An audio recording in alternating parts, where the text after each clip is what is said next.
When President Obama and Secretary of State Hillary Clinton sat down last night on 60 Minutes, we couldn't help but notice the chumminess they showed the world. The compliments flowed, and viewers could hardly remember a time they were bitter foes.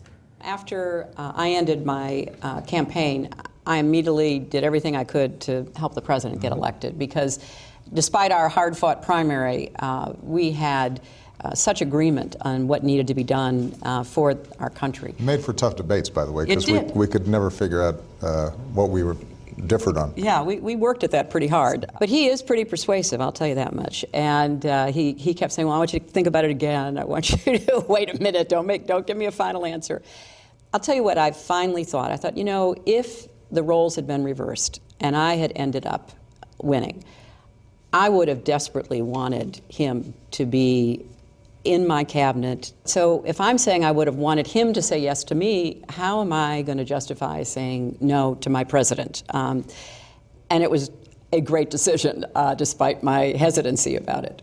And their body language, if possible, only got warmer as the interview continued. What did he promise you? And has he kept the promises? It was going to be hard. That, you know, welcome to hard times.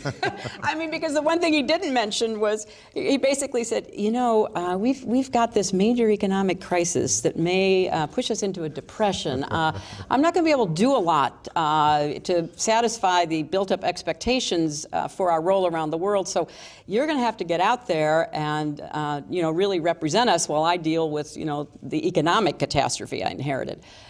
But, you know, we're both gluttons for punishment. And my assessment was, look, we are in a terrible fix. And, you know, I felt like this president was going to get us out of it, but it wasn't going to be easy, and it was going to need everybody, you know, pulling together.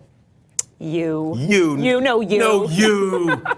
It's pretty interesting the way they have come together, and really I think her spot as Secretary of State has been much more helpful for her politically than I think a vice presidential slot would have been. And it just seems like there's an awful lot of chumminess at the top tier of the Democratic Party right now. I can't remember that in any any recent Democratic presidency. Do you think this is her courting him as a surrogate for 2016?